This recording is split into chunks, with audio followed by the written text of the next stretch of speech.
So we're on a little bit more of another little quick mission trip kind of thing. I'm not going to tell you where I'm going, but where I'm at is DFW Airport.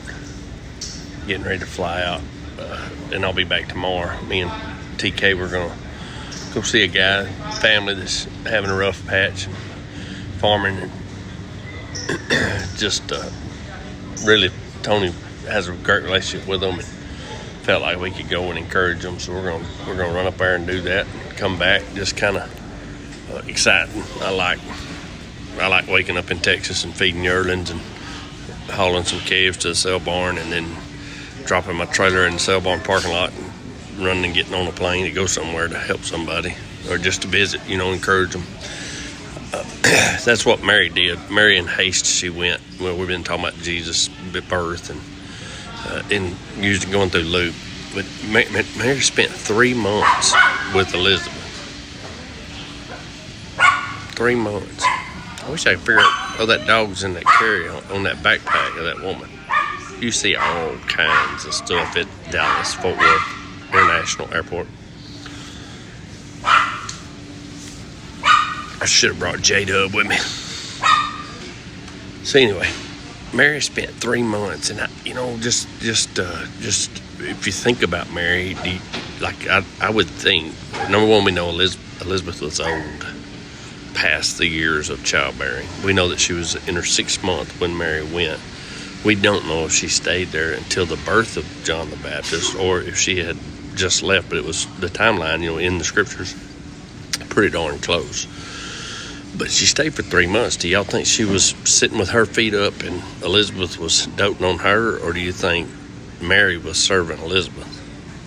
I personally believe Mary was serving Elizabeth, and that because of her humble statements and her reactions to the visitation of the angel and her response to the Lord, coming upon her, the Holy Spirit, to make her pregnant. And she said, "May it be, I'm your servant. May it be to me as you have said." Pretty amazing. Her humility and her willingness. I hope y'all can hear me. I'm not going to get no louder. And then it's like, she went. And so often, what we do as Christians is we send a prayer up and keep our feet up. What I mean by that is somebody's going through a hard time and we say, "I pray for you." I was on the phone last night and I 2.5 hours away from him, but I said, "I can head that way."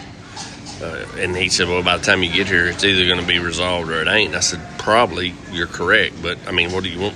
He said, we prayed, we visited, he made a decision. But are you willing? Are you willing to go? Now, I don't do everything right, make a lot of mistakes. One of them today. The Holy Spirit, we wrote the little children's book for my grandkids and got it printed, and I had a few copies left over. Some I'm going to send out. We're probably, I kind of threw that out there to see if there was any response.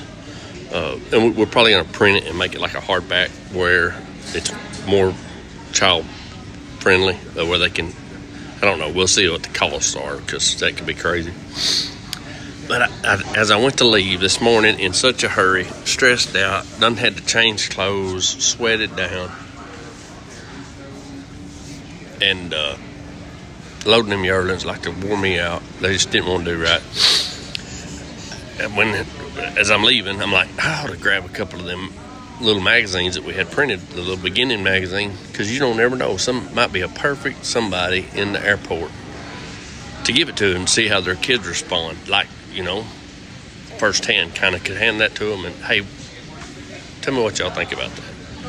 Of course, you feel weird. I would, but I was like, I know now that it was the Holy Spirit that gave me that thought, because I'm sitting over here 2 gates away from where I'm getting on a plane at, because there's room, and a dad and 3 boys. I'm talking about from waist high to knee high, and one little girl still in diapers, and a mom. So it's a whole family, perfect age bracket of children, perfect kids to have given a book or two.